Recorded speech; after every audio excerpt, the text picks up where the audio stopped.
L'heure serait-elle à l'apaisement en Catalogne? Timide signe hier avec le préfet qui s'est excusé pour les violences policières et le président de la région qui a annoncé le report de son intervention devant le Parlement catalan. Et aujourd'hui, Henri de la Guérie, ce sont ceux qui veulent le dialogue qui font entendre leur voix.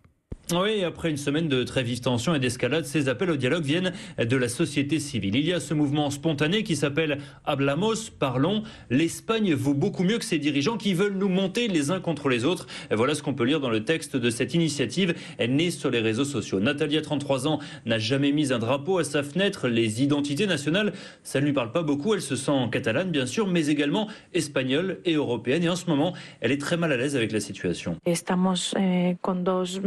On a devant nous deux pyromanes nationalistes. Et la solution ne viendra pas d'eux.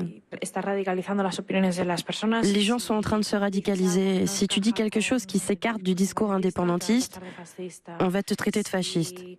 Et si tu critiques l'action de Rajoy, on te dit sale catalane.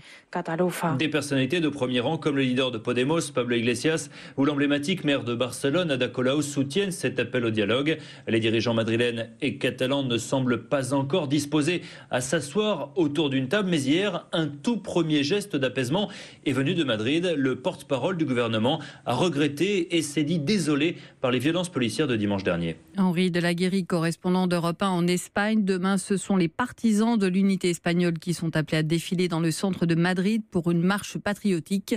Notez que la troisième banque du pays a décidé de transférer son siège social hors de la Catalogne.